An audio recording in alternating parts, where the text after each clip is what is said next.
Hello, Toronto. Thanks for tuning in to another episode of Daytime. I'm your host, Shay Galor, bringing you up to speed on what's happening in the TO. Lots of really great organizations in studio today, including HouseLink Community Homes and Pregnancy Care Center. We're also learning all about the Inspire Awards.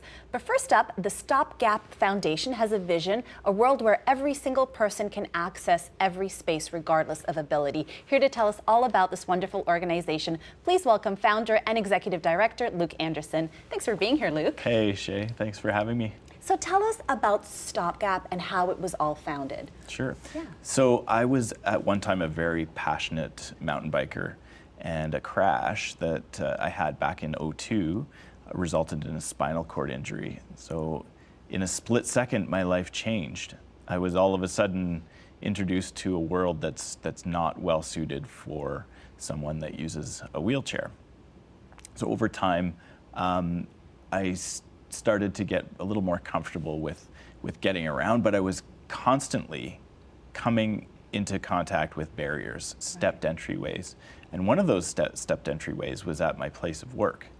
So for 8 years, I needed to rely on someone to set up a folding ramp to get in the building that the office was in. So if you can just, for a second, think about how frustrating that would be. Oh, yeah. Every time you wanted to come and go, you would have to rely on someone to set up a ramp for you. So there's a real problem there. It affects your spontaneity and ultimately your independence to come and go as you please. Absolutely. So all of those barriers that I had come into contact with made my frustration with the issue boil over. And you know, when that ramp was out, everybody loved using it. So parents pushing strollers, That's right. delivery people, they all wanted the ramp left out. So I started thinking, well, how do we get people talking about this? How do we start a conversation, and a conversation that could help lead to removing those barriers? I was also noticing that, you know, new buildings going up here in the city were being built with stepped entryways. Right. Nothing was being done. I wanted people to start thinking about great solutions and recognizing that we have a human right to equal access. That's a human right. And so we pulled a bunch of volunteers together, and we got some building materials donated, and we built 13 brightly painted ramps for businesses in the Junction neighborhood back in 2011.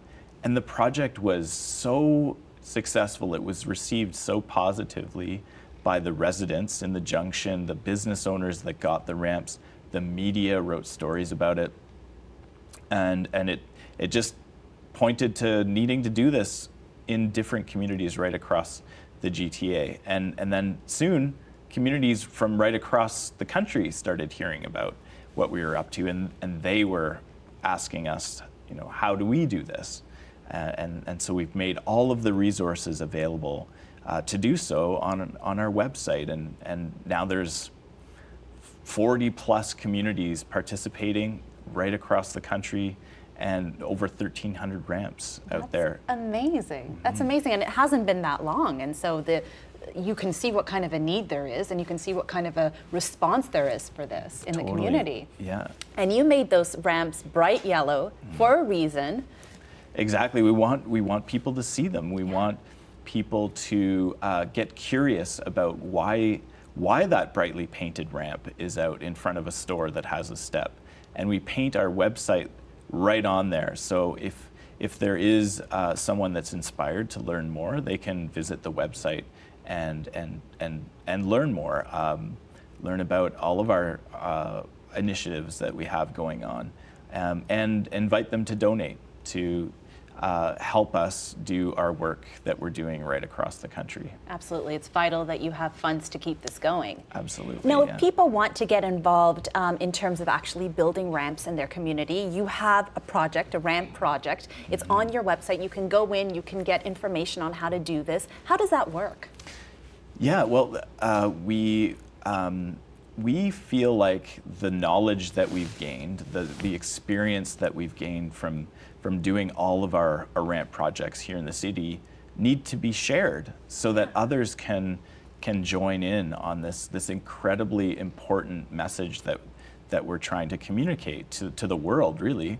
This isn't just an issue that exists here in Toronto. It's an issue that exists in every community across the country, in every community around the world.